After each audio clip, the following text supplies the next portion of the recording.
today is look at another axiomatic system which we call a field, all right? And there are a number of properties that we would like to have for this field. And before we do so, let's look at a set of elements consisting of, say, A, B, C, and so on. And then what we'd like to do is to have two operations, one which I'll call circle, and the other which I'm going to call star, all right, such that, and now what we'd like to do is to list the number of properties that we'd like to have this set have, okay? And one of the properties that we would like it to have is certainly a familiar one. Suppose we had some element A and another element B, and we'd like to operate on these two elements by this operation of circle. And what then would we like to have hold true about this this new element, A circle B? And Rick? It's also an element of F, and we give this property what name? It is called closure. It is called closure. Good. And another property that we would like to have hold true is that A circle B circle C is the same as A circle B circle C, and of course the name that we give this property, Kirby, is Associative. this is our associative axiom with respect to this operation of circle. All right. Now let's see. There is another property that we would like to have, and there we would like to have some number. There exists some element X, call it, belonging to this set F, such that A circle X is the same as X circle A, which is equal to what number, what element? And Doug? A. Is equal to A, and we give this element X a special name, which is called, Doug? The identity element. Okay, an identity element. Now, once we have that identity element, then we are in a position to talk about for every element A in the set F, all right? And let's see now, there exists some element, let me write it as A raised to negative 1 power, which looks like an inverse element in the set F, such that A circle A inverse is the same as A inverse circle A, which must be equal to what? X. Which must be equal to X, and we call this element A inverse what? This is called the, it is called an inverse element. Very good. Okay. Now, looking at the four properties that we have listed thus far, certainly they should look familiar to you with respect to this operation of circle. And does anyone happen to remember what this setup with these elements, with one operation and these four properties, we call this some name? And Glenn? We call that a group. Let's include this over here. And in fact, we have here a group with respect to, or let me use the word under, this operation of circle. Well, what we'd like to do is to have a fifth property that holds true with respect to this operation, in which we have A circle B is the same as B circle A, and of course we have been giving this the name, Peter, of a commutative property with respect to this operation of circle. And indeed, when we include the commutative property with these other four in a group, we give that group a special name, and it is called, Peter? The abelian group. It's called an abelian group, or also a commutative group. All right? Now, notice that we have these five properties holding true for this one operation of circle, and we haven't yet mentioned our second operation. And so let's come over here, and let me call this property 1 prime, because we have a nice duality that exists here. Suppose we have some element A and another element B, and we now want to combine them with the operation of star. And what would we like to insist that holds true about this new element? And Bill? It's also a member of the set F. It's also a member of the set F, and of course the name that we have given this is also what? Bill? Closure. This is also called closure, all right? And let's see now. The second property is A star B star C is the same as A star B star C, and of course the name that we have given this, Malcolm, is associativity. And then a third property that is an analogous situation with the with this inverse element. There exists some element. Now let's decide to call this element Y belonging to F, where Y is not the same as the inverse, or rather this identity element with respect to circle, where Y is not X, all right? Such that, now what would we like to say? A star Y is the same as Y star A, which is equal to A, and of course now we're going to call this element Y the what? This is our identity element. And once we have that identity element, then I think we're in a position to talk about for every element A in F, where A is not that other identity element, call it X, is that right? Okay. There exists some element, let's call it A inverse again, such that A star A inverse is the same as A inverse star, is that right? A inverse star A, which is then going to equal to what? Y. Is equal to Y. Very good. Now, in the analogous case, well, looking at these four properties again, what would we like to say about those? It looks like we have what? With respect to those four properties, we have a group with respect to the operation of what? Under this star operation. And indeed, if we have A star B equal to B star A, then we have a commutative or an abelian group. Okay? Now, there's one additional property that we want to have that's going to tie these two operations together, and let me call it number 6, which is going to be what? This we call a, what do you think it would like to be, Doug? A distributive property. Let's write as A star, all right, B circle C is what? Is equal to A star B circle what? A star C, and we call this a distributive property of what? Of star over circle. Is that right?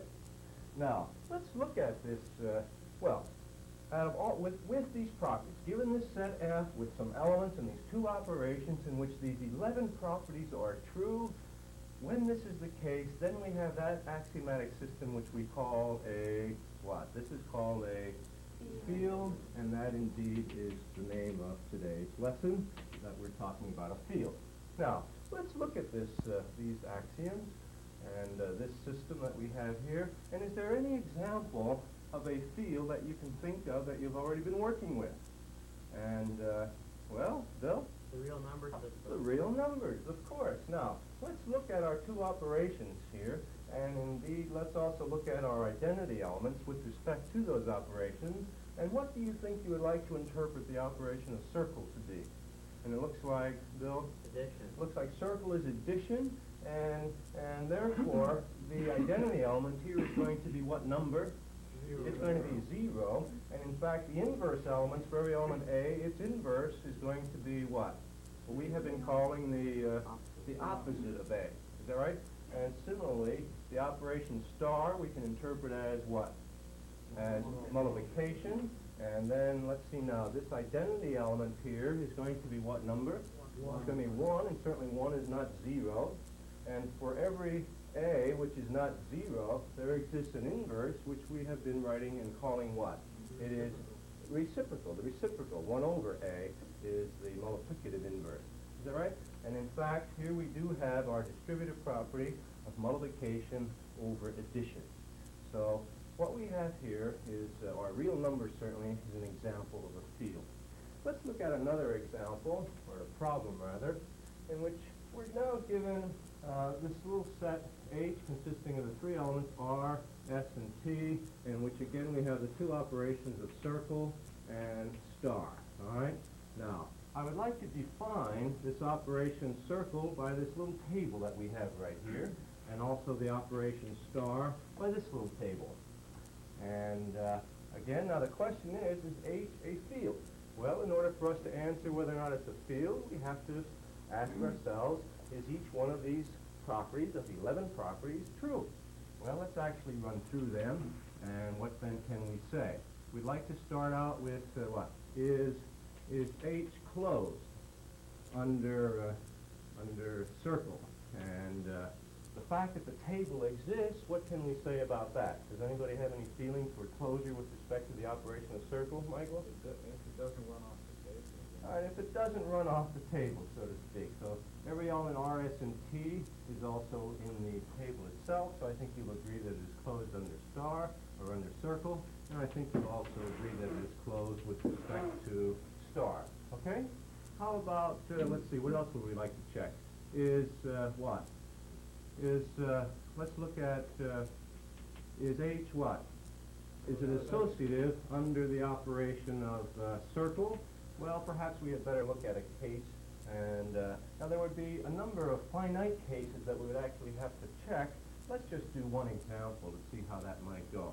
Let's pick out, let's say, S circle, T circle R. The question is that the same as S circle T circle R? And looking at our table, T circle R, T, remember how we were reading our table, we're always reading the left side first, those columns. T circle R is what element? T. T circle R is T, so here we have S circle T is equal to question mark. S circle T is what? S circle T is R, and then we have R circle R. S circle T is what? S circle T is R in the table is equal to R circle R is R, so indeed this case is true. And similarly, let's run through one case of star with respect to associativity. Well, let's consider the same elements. S star, T star R. The question is that the same as S star T star R? All right. Now we're looking at the star table. T star R is what element? Is R. We have S star R then is equal to question mark. S star T is what element? S star T is T. So this is T star R. Now S star R is what element? S star R is R. And on the right hand side, T star R is what? T star R is R. So indeed, this case is true. Again, if you were to check all possible combinations, which would be a little bit of a job, but I think you would agree that in fact it is associative. Well, let's see, what else are we looking for? We'd like to now find what? Identity element. And the identity element with respect to the operation of circle, what would we like to say? We want what? R circle, some number is, some element is what? Must be R. And we want R circle, some number must be, rather than R, let's take what? S circle, some element must be what? S. And T circle, some element must be T. All right, now, is there some element here in which this now must be the same element, which is going to do that for us? And looking at our table, what do we see? We have R circle, R is R. Let's see, what else we want? S circle, something is S. And T circle, something is T. So what element will do that for us? R. Good. And R then is going to be the identity element with respect to the operation of circle. Let's then look for the identity element with respect to the operation of star, in which this identity element cannot be R. Is that right? So let's see now. We're looking at S star, some element must be S, and T star, some element must be what? T. And let's look at our table and see what will do that for us. S star, some element is S. Is that right? And T star, some element is T. So what element is going to do that for us? S. All right. S then is going to be the inverse here, in which S is certainly not R. Okay? So we have that condition satisfied. Well, once we have the identity element, what we would like to do is to look for inverse element. Okay? Inverses. And now let's see, what would we like to say? R, let's go back to circle, with respect to circle. R circle, one element must be R. And looking at our table, R circle, what number? What element? R. And now S circle, what element must be R? Right, R is the identity element there. So S circle, what element is R? S circle, T is R. So the inverse, this circle inverse, if I may use that phrase, of S is T, and T circle, what element is R? Looking at our table, it is what? It is S. So it looks like S and T are inverses of each other, and in fact R is its own inverse. Well, let's then do the same thing for this operation of star. We're interested in what? S star, some element is S, and what else do we want? T star, some element is S. Is that right? Now, remember now R is the identity element with respect to circle, so that will not have an inverse.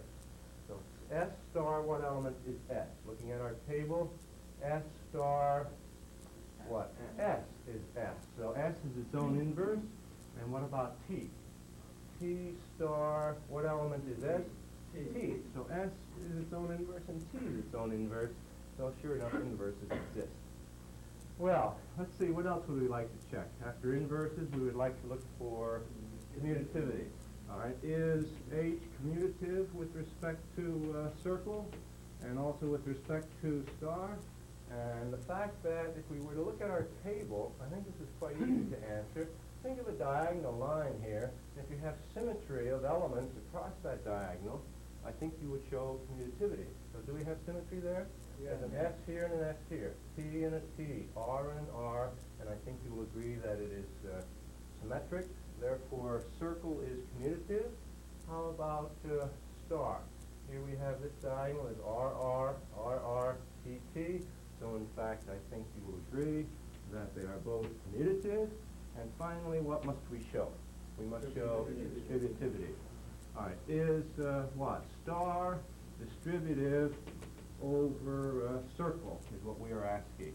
Let's run, again, you have to run through a number of examples. Let's just pick out one case.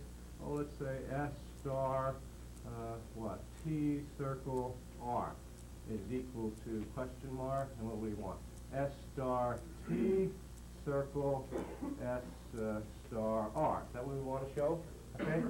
Now, let's look at our table. T circle R is what element? T circle R is T. So here we have S star T is equal to question mark. Now here we have the operation of star. S star T is what element?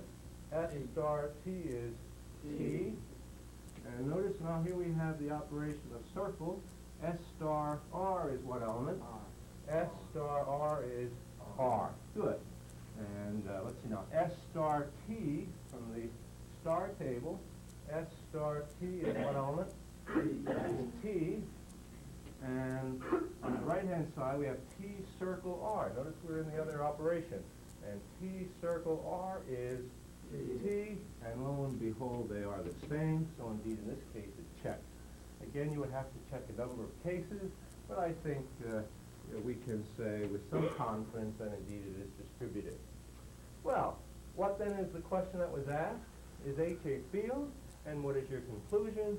That it is. Indeed, let's write that down. H is a field, and we have shown it by means of these properties. Let me give you your homework assignment for next time. This will be a